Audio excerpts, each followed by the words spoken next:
Welcome back, Tripod fam. Thanks so much for joining us. If you're just tuning in to me, Bae and J, we invite you to come along as the three of us discuss the good, the great, and the not so great of living a successful and satisfying polyamorous lifestyle. If this is your first time tuning in, make sure you click subscribe and click the bell so you get all the notifications when we upload a new video. It seems so hard to believe that we can be in a relationship with a shared partner and not feel jealousy, right? And that would be so correct. So today we're going to unpack it. We're going to delve into dealing with not this J, but the other J, jealousy. So stay tuned.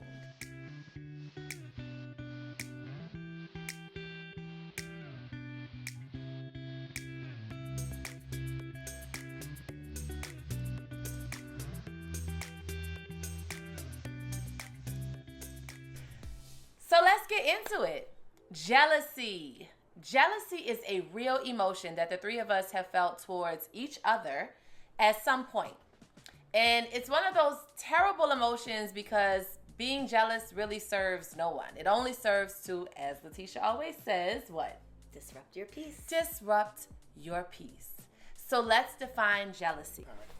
So jealousy is distinctly a first-person emotion and comes from insecurity that we ultimately project onto the other person. So what does it mean to be jealous in a polyamorous relationship? Some of the examples of jealousy, right, that the three of us have experienced towards each other over these years, and really how we've dealt with those feelings to maintain our tripod. Because let's be real, jealousy can destroy your relationship if you don't keep it in check. So let's start with you, Letitia. Tell us about when you have felt jealous. The times that I have felt jealous are times when Jeff and Heather are spending a lot of time together. So the thing is, Jeff and Heather work together. First of all, they run several businesses together. And they're also, as we've said, the two extroverts of this relationship. So they love being out and about. They are social butterflies. And I just prefer to be on the couch. So from my perspective, when I'm at work all day and then I come home and they've been together all day because they've been working, and then they go out at night, then I'm feeling a little bit alone and a little bit neglected and a little bit like, well, why don't they want to spend time with me? And the thing is that's not what it is at all. So in order to keep that in check, in order to maintain that, I have to first vocalize that when I am feeling that way, voice those concerns to them, and be intentional about planning things for the three of us, because I don't want to go out. So being angry with them that they're going out is just not fair. So we intentionally put things on the calendar that will be of interest to myself in addition to the two of them. Yeah.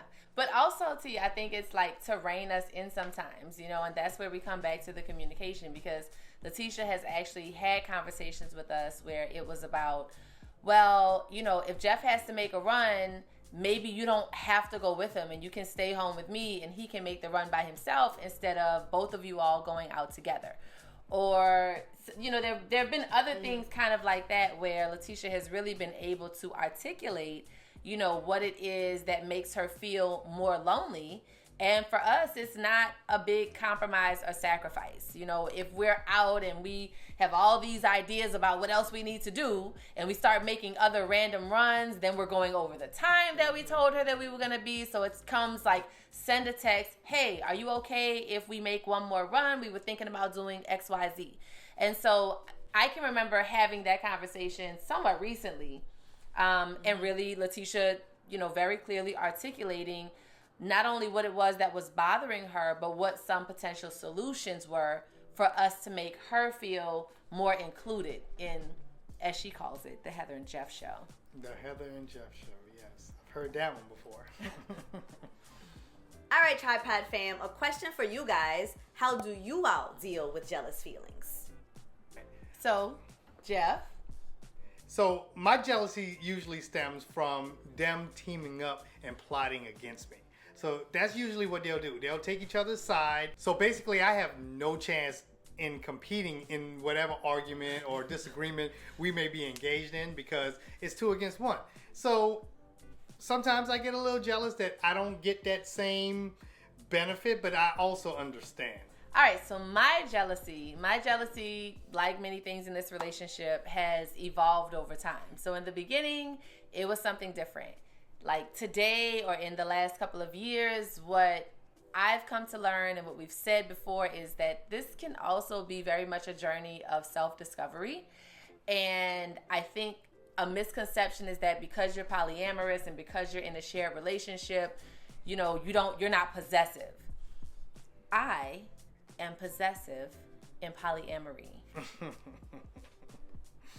So I get jealous if, as we mentioned before, yes, we are a closed tripod, but we are also poly plus, which means that we can come to the table and decide that there's going to be a plus for whatever reason. Maybe that's a person that wants to watch movies that the other two don't want to see. Maybe it is something that's an intimacy that the other two don't want to be a part of. Whatever it is, I don't like to share. I don't like to share my sister. I don't like to share my best friend. And I also don't like to share my partners. But in polyamory, the thing that we recognize is that we cannot be everything for the person that we're with. And so we do have to give some space for them to have experiences that are going to fulfill wants and cravings that our partners may have that we know we are unable to deliver on, or quite frankly, we're not interested. So what steps would you take to help with those jealous feelings?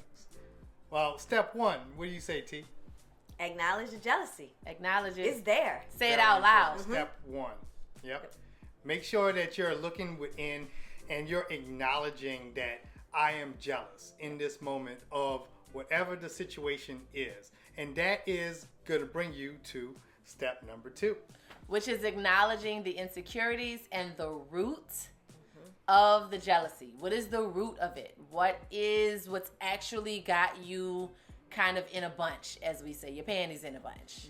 And lastly, you got to tell somebody. You have to voice those concerns. Like they are not mind readers. Right. And if I'm just sitting here quiet, I'm just the one that's stewing and I'm the one that's upset and they have no idea.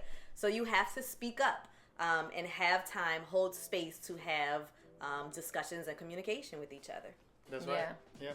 And we mentioned it earlier, but just like we did, jealousy is always, it always comes from within you. It's never about the other person. It's never about what you perceive the other person to have done or said about you or anything like that. It's really coming from an internal place that probably stems from something in your past. Yeah.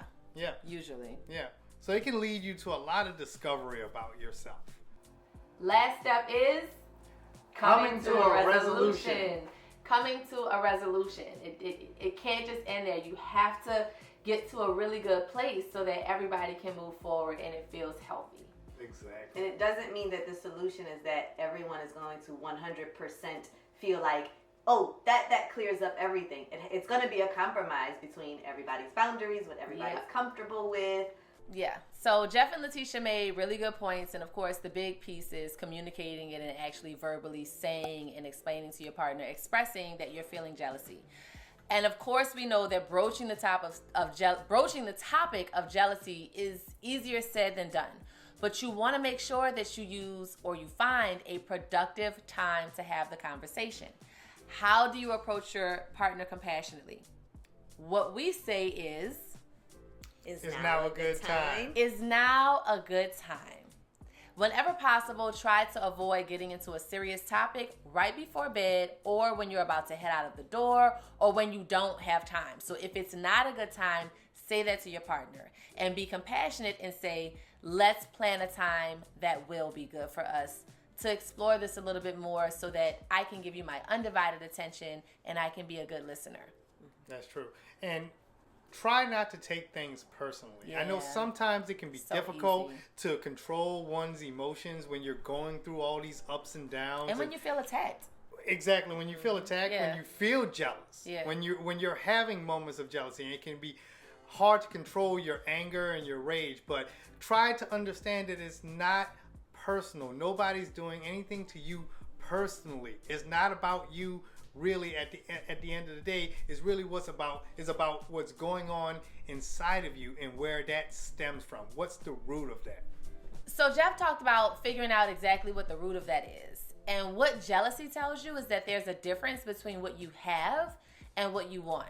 So when we talk about asking that question, remember that whether you talk about it right then or you find another time, the important thing is that you create a safe space to express that to your partner. I guess a safe space for me would be feeling like my partners genuinely want to listen to how I feel. Yeah. And try to understand what I'm going through by putting themselves in my position. For sure. That would be a safe space. Yeah. Yes. T? Yeah, exactly. I would say the exact same thing is that you're going to come into it and they're going to give you the grace and the time to talk about what you need to talk about, and you're also going to do the same thing to them, that you're going to give them grace and time to give their perspective as well. Yeah. And this feels like it's stating the obvious, but it also feels like so many times we hear our friends that are just giving us examples. I'll say no names, but I can remember being in front of a fire and getting examples from someone. And me and Jeff were like, you did what? Yeah, I don't think that, that wasn't a good way to start off that conversation. And so just be conscious. Jeff is, we give him credit for being the most conscious out of the three of us. Yeah. But be conscious, when you are approaching these subjects with your partners. And be ready to be compassionate, because you too want compassion. That's right. Be ready to listen. Be ready to listen. Yeah. And be ready to compromise as well.